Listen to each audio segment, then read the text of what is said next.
The 4 agreements.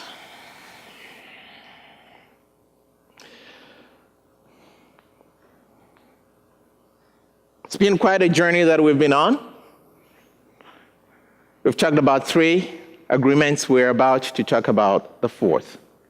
To begin with, I'd like to share with you a story that my good friend Tom Wright. He talks about spending the summer in London at work. Well, it was supposed to be at work. It was a government job, he says. He was in college and he showed up at work. It was supposed to be a construction job, but he found out pretty quickly it was mostly standing around, just standing around. But every once in a while, the foreman would show up. And when the foreman showed up, all of a sudden, there was hectic activity. Everybody had something to do. But as soon as he left, they just mostly stood around and talked. So little work was done that often overtime was required. And so the foreman would finally reluctantly agree, guys, we have got to have overtime. Can you please stay later? And oh, sure, we'll stay. And of course, he had to leave. And these guys would work double hard at overtime rate because they wanted to go home to be with their families. What should have taken 5 hours would only take 2 hours. And get this, they would then bribe the night guard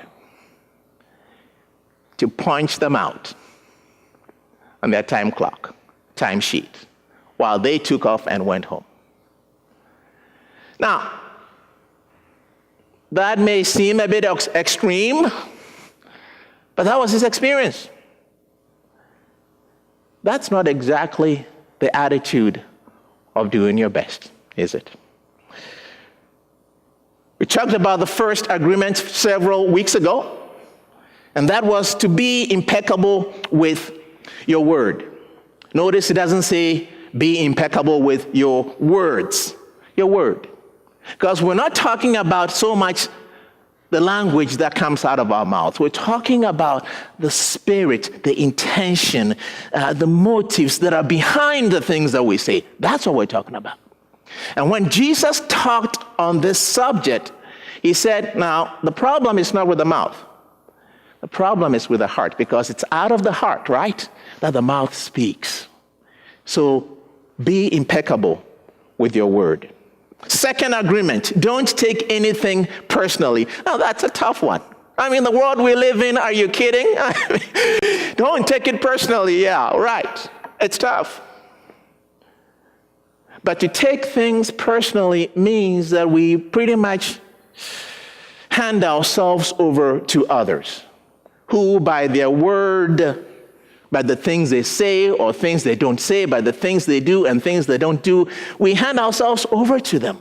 We learned that what people think about us is none of our business.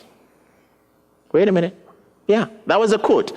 What people think about you is none of your business. If it make it your business, you will be miserable all of your days.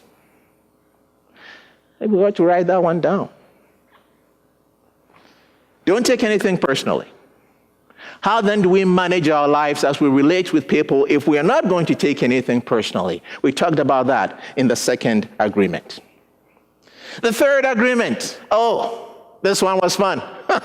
Don't make assumptions. We talked about how much we could skip all the drama and the sadness and the misunderstanding if we would just learn not to make assumptions. How often have you heard, it was just a misunderstanding? It was just a misunderstanding. And we have gone through so much heartache personally and even as a church out of misunderstanding. Somebody was making an assumption somewhere, and nobody bothered to check, and so it just goes on. And so the one thing you could do to get out of making assumptions, one simple act we talked about last week: find your voice. Ask the question. Ask it. Just ask it. Ask it. Then you know. And there is clarity, and everybody knows who is doing what, who is responsible for what. Just ask the question. Just ask it. And I encouraged us to try it for 1 week. I ran into Elaine Hansinger. She said it's hard. She said, I am trying. It is hard. You have to ask questions.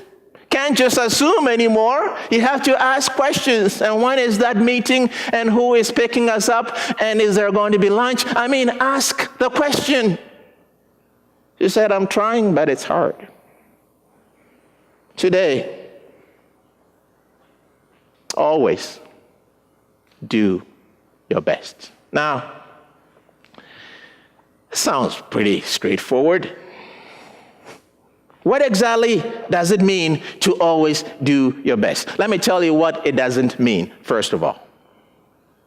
It does not mean having, listen carefully now, it doesn't mean having a long-faced, joyless life. Do you know any of those? People who are carrying the entire weight of the world on their backs like Atlas. A joyless existence, long-faced, always stressed out, always in a hurry, always carrying the whole world on their backs. That's not what doing your best means. Doing your best doesn't mean you have to get carried off the field on a stretcher because you wouldn't even take a water break. My goodness, you were working so hard. That's not doing your best. So what does it mean to do your best? You've got bookmarks there. I encourage you to grab a bookmark. We'll take a look at what our author, Don Miguel Ruiz, means when he talks about doing your best. Item number 4 on your bookmark. It says your best is going to change from moment to moment. It will be different when you are healthy as opposed to when you're sick. Isn't that common sense? Do your best. First of all, let's acknowledge that it means that if you're well rested and centered and grounded and you don't have a migraine, well, your best is going to be different. Then when you have a migraine, you're dealing with many stresses, and for crying out loud, hurricane just came through town, and the person who was supposed to call you did not call. I mean, you understand it. Your best is not going to be the same every time. So give yourself freedom to say, in light of my situation today, I can look into the mirror and say, this is my best. That's the first thing. Your best is not going to be the same on all occasions. Secondly, on your bookmark,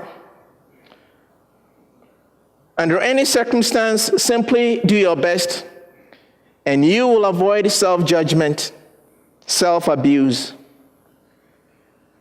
and rejection. The bottom line is that we have to live with ourselves, don't we? What we do. We do have to stare in the mirror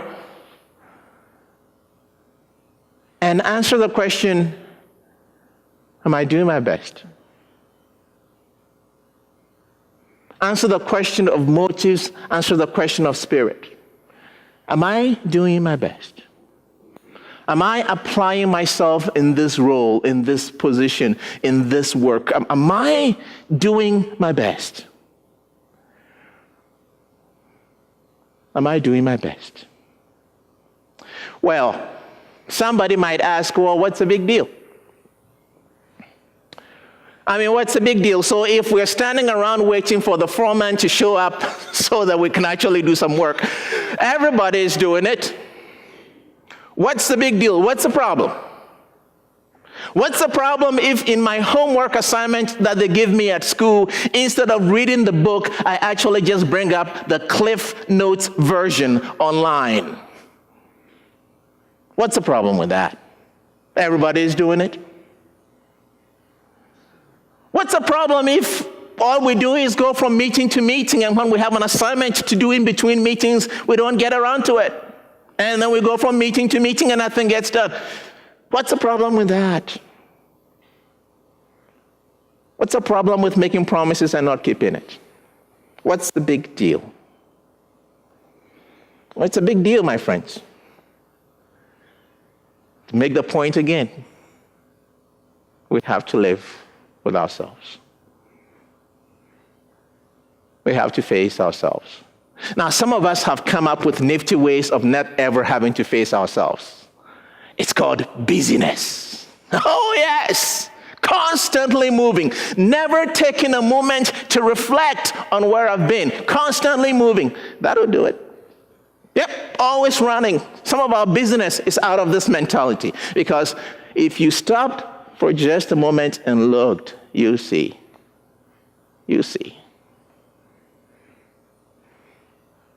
We have to live with ourselves.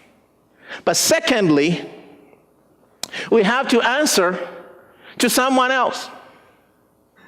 We have to answer to someone else. And that's what Paul was trying to get at when he was writing his letter to the church in Colossae.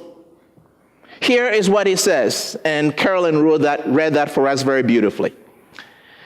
Whatever you do, if you have your Bible open or if you're trying to get this into your spirit, I would circle the word whatever. Whatever you do, work at it with all your heart, as though you were working for the Lord and not for people.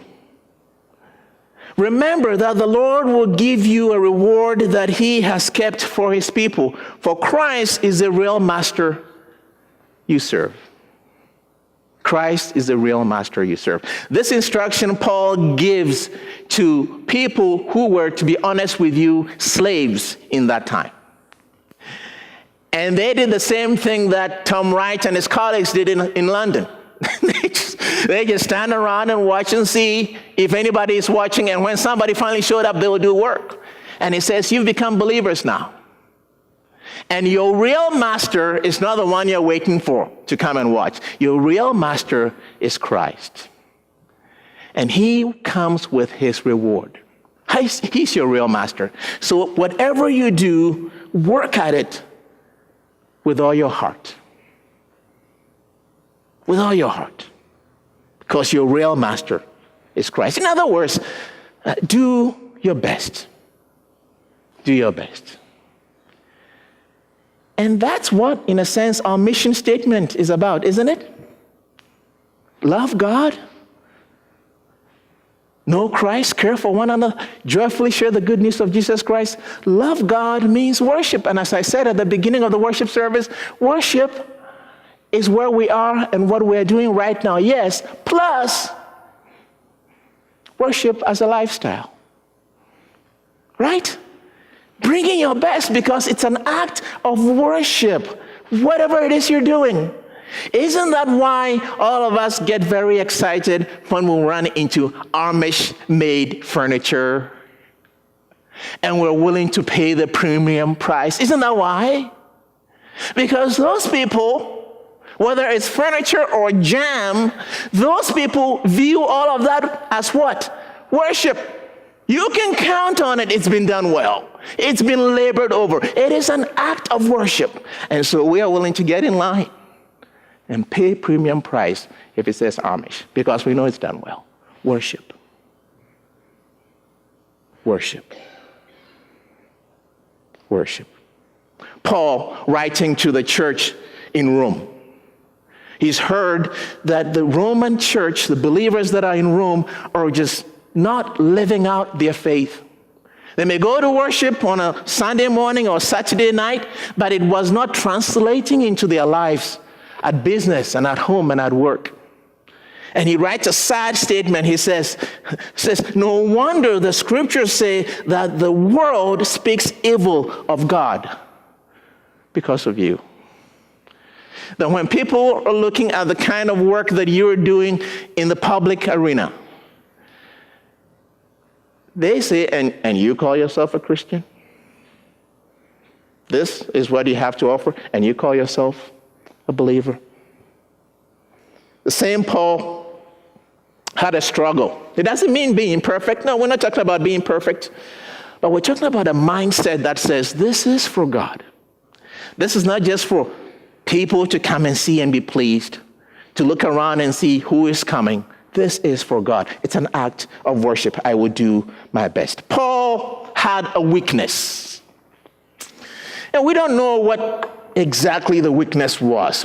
Scholars have debated for a long time. Well, what was it? Was it that his eyes were weak? Well, yeah, his eyes were weak. Pictures we have of Paul. Paul and I had something in common. Very little hair. And, is that a weakness? I don't think so, but there it is. But whatever it was, couldn't be that because he was bald. Whatever it was, Paul prayed about this. I don't ever remember praying about my baldness. It's just kind of, I've accepted that. But Paul prayed, besought God, begged God, God, please take this from me. We don't know what it is. Take this from me. Take this from me. Take this from me. And God says, no, I am not taking it away from you. Here's what God says. My grace is sufficient for you, for my power is made perfect in weakness. My power is made perfect in your weakness. That is to say, what I am doing and the people that I'm doing it through, I'm going to do it in such a way that nobody has to wonder and doubt who did it. Because it'll be very clear that it was my work in you that brought this about. So I'm not talking about going out there and stressing out over every little thing. I'm talking about a mindset. I'm talking about bringing your best. And I'm talking about being carried by the grace of God as we bring our best. As we bring our best. So the fourth agreement says, always do your best. It's the agreement that supports all the other agreements, doesn't it? Because the first agreement says, be impeccable with your words. Are you always going to get it right? Are you kidding? No, but do your best. Do your best. Leave the rest to God. Don't take anything personally. Are you always going to succeed at not taking anything personally? When you do, let me know. But do your best. Just do your best and leave the rest to God. Are you always going to succeed at not making assumptions? No. But do your best. Do your best. Bring your whole spirit, your whole heart. Because in all things, our real master is Christ himself, not just people. Do your best.